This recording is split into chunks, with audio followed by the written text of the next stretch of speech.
আসসালামু আলাইকুম। জি, আমি ডাক্তার মীর শহীদুল ইসলাম। আলোচনা করব স্কিনের একটা গুরুত্বপূর্ণ একটা রোগ জড়তা নিয়ে, চিকিৎসা বিজ্ঞানের ভাষায় যেটাকে আমরা একনি বলে থাকি। বাংলাতেও এটার একটা নাম আছে, ব্রণ। ব্রণের সম্পূর্ণরূপে চিকিৎসা আছে। এক সময় বলা হতো যে না, ব্রণের ভালো চিকিৎসা নাই। একটা সময়ের কারণটাই উদ্ঘাটন করা সম্ভব হয়নি। এখন এর কারণটা উদ্ঘাটন করা সম্ভব হয়েছে। এর ভালো চিকিৎসা আছে, মার্কেটে এর ভালো ঔষধ আছে।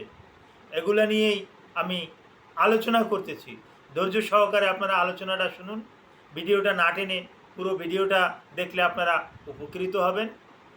এবং ভিডিওটা আপনাদের কাছে যদি একটু ভালো লাগে, সাবস্ক্রাইব করে অল নোটিফিকেশন বেলটা একটু ক্লিক করে রাখবেন। জি দর্শক শ্রোতা, আমি আলোচনায় যাওয়ার আগে আমি গুরুত্বপূর্ণ একটা তথ্য দিচ্ছি। সৃষ্টিকর্তা প্রদত্ত আমাদের শরীরে 60% পানি থাকে, শতকরা 60 ভাগ পানি থাকে। ধরুন আমার শরীরটা যদি একেবারে হুবহুব 100 কেজি ওজন হয়, তাহলে 40 কেজি পানি, বাকি 60 কেজি পানি, বাকি 40 কেজি অন্য অন্য পদার্থ। আমি কথাটা আবার বলছি, আমাদের শরীরে অর্থাৎ আমার শরীরটা যদি 100 কেজি ওজনের হয়ে থাকে, তাহলে আমার শরীরের 60 ভাগ পানি অর্থাৎ 60 কেজি পানি আর 40 ভাগ অন্য অন্য উপাদানে গঠিত। শরীরের বিভিন্ন অংশ, বড় ধরনের একটা অংশই কিন্তু পানি। আর কোনো কারণে এই 60 ভাগ পানির যদি 15% পানি যদি আপনার শরীর থেকে লস হয়ে যায়, 45% থাকে, তাহলে আপনি মৃত্যু মুখে কিন্তু পতিত হয়ে হতে পারেন। তখন আমরা ওই রুগীদেরকে ওই সিভিয়ার ডিহাইড্রেশন রুগী হিসাবে আখ্যায়িত করি। আর আপনার আমার পানিটা, শরীরের পানিটা ধরে রাখে আপনার আমার শরীরের বৃহত্তম একটা অর্গান, যে অর্গানটাকে আমরা বলি ত্বক, স্কিন বা চামড়া। এই চামড়ার নিচে একটা গুরুত্বপূর্ণ একটা গ্ল্যান্ড আছে। এটা গ্ল্যান্ডের নাম ফিবাসিরাল গ্ল্যান্ড। এই ফিবাসিরাল গ্ল্যান্ড, এখান থেকে কিন্তু একটা হরমোন সেক্রেশন হয়। এই হরমোনটাও ট্রাইগ্লিসারিড হরমোন। এটা কিন্তু আমাদের শরীরে অনেক ভূমিকা রাখে। তো এই ফিবাসিরাল গ্ল্যান্ড যখন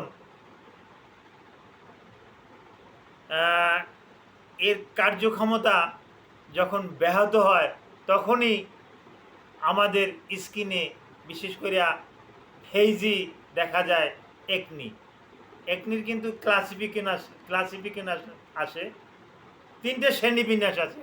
এই 3টে শ্রেণীবিন্যাসের ভিতরে মাইল্ড, মডারেট অ্যান্ড সিভিয়ার, এই 3টাতে কিন্তু আমরা ভাগ করি। আর অনেকের ধারণা যে টিনেজদের এই একনিটা বেশি হয়ে থাকে। না, এই ধারণাটা ভুল। টিনেজদেরই হয় না, এটা শিশুদেরও হয়, বয়স্কদেরও হয়। তবে বিশেষ গবেষণায় দেখা গেছে 16 বছর থেকে শুরু করে 28 বছর পর্যন্ত এই একনিটা বেশি বেশি দেখা যায়। তার একটা কারণ হলো এই যে আমি আগেই বলছি, এই ফিবাসিরাল গ্ল্যান্ড, এই ফিবাসিরাল গ্ল্যান্ডে তখন আর কি একটা বড় ধরনের একটা প্রেশার পড়ে।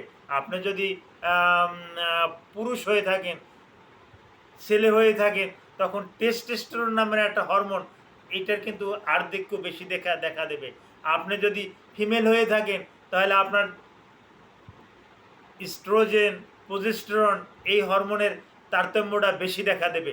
এই হরমোনগুলোর তারতম্য বেশি দেখার পরিপ্রেক্ষিতে এই ফিবাসিরাল গ্ল্যান্ড, এটার কার্যকারী ক্ষমতা একটু হ্রাস পায়। যার পরিপ্রেক্ষিতে এই স্কিনে কিছু গোটা গোটা হয়ে যায়। এই গোটা গোটার সাথে কিছু ব্যাকটেরিয়া, কিছু ফাঙ্গাস, কিছু কিছু ক্ষেত্রে ভাইরাসও আমরা উপলব্ধি করতে পারছি। এগুলো একত্র হয়ে আপনার এরকম গোটা গোটা সৃষ্টি করে, এবং ওখানে টিপ দিলে ভাতের মাড়ের মতন আঠালো আঠালো পিচ্ছিল পিচ্ছিল গোটার মতন বেরিয়ে আসে, এগুলাই আমরা একনি বলি। হ্যাঁ, এই একনির তো 3টা প্রকার বললাম, মডারেট, মাইল্ড, মডারেট, সিভিয়ার, এই 3টে পর্যায় আছে। এই 3টে পর্যায়ের চিকিৎসাও কিন্তু 3 রকমের। প্রাথমিক পর্যায়ে আসলে আমরা রোগীদেরকে চিকিৎসা দিয়ে থাকি, এই চিকিৎসাটা দিয়ে থাকি অ্যাডাপালিন হাইড্রোক্লোরাইড। অ্যাডাপালিন হাইড্রোক্লোরাইডে ভালো একটা রেসপন্স পাওয়া যায়। তারপর আসে বেনজিল পারক্সাইড দিয়ে থাকি, বেনজিল পারক্সাইডেও ভালো একটা রেসপন্স পাওয়া যায়। স্কিনের ধরন বুঝে, কার স্কিনটা কতটা সেন্সিটিভ এটা ধরন বুঝে আমরা আর একটা ঔষধ দিয়ে থাকি, টেজারোটিন। এই টেজারোটিন সালফেটেও ভালো একটা রেসপন্স পাওয়া যায়। অ্যাজিলিক অ্যাসিড, এই অ্যাজিলিক অ্যাসিডে বর্তমানে ভালো একটা রেসপন্স কিন্তু পাওয়া যায় অ্যাজিলিক অ্যাসিড। আরও একটা অ্যাসিড আছে কোয়াজিক অ্যাসিড। এই কোয়াজিক অ্যাসিডটা কিন্তু একটা কস্টলি একটা ড্রাগ। এই কস্টলি ড্রাগ হলেও এটা দিয়ে কিন্তু সিভিয়ার পর্যায়ে কিন্তু আমরা এই কোয়াজিক অ্যাসিডটা দিয়ে ভালো একটা রেসপন্স পেয়ে যাই। তো আপনাদের যদি কারো একনি হয়ে থাকে, একনি ভালগারিয়াস হয়ে থাকে, হ্যাঁ, এই ব্রণ হয়ে থাকে, তো কোনো রকমের কোনো অবহেলা করবেন না, আমার সাথেই যোগাযোগ করবেন। আমি ইনশাল্লাহ আপনাদেরকে সুপরামর্শ দেওয়ার চেষ্টা করব। আমার সাথে যে সবাই যোগাযোগ করতে পারবেন এমন কোনো কথা না। স্কিন বিডির অন্য এক ডক্টরের সাথেও আপনি যোগাযোগ করে আপনি আপনার চিকিৎসাটা নিতে পারবেন। Thank you all.